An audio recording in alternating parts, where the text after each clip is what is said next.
Ya dost, yar ya dost, kurban emez kurban emez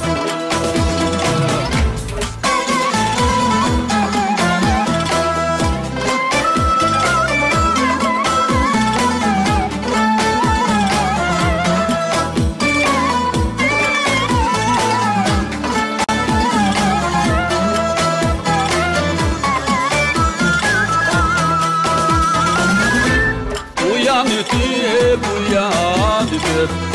Allah gündemdi Allah gündemdi Uyan ütüp Allah gündemdi Allah gündemdi Vay karçoğun balası bek Dadey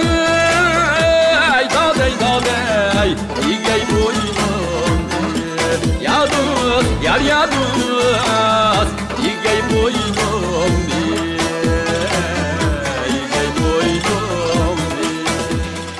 Ey dada, bir yeşan bir yek bağanda, bir sırtlarda, aşıqallarda Tunumaydıgan bir ayaldan körüşep yürüşkün umısqınmıdın mı? Bala, sizler bolsanlar üzerinin işlerini aldıraş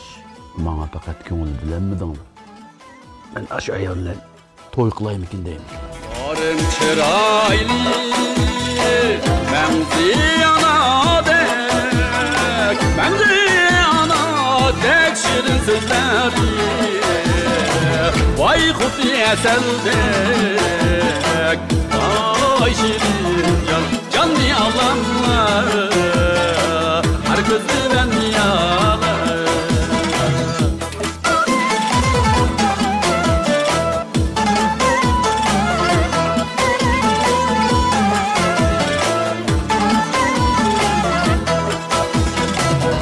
Yarımda benim sözler şirin Yılva boyuna Vay köyüm ben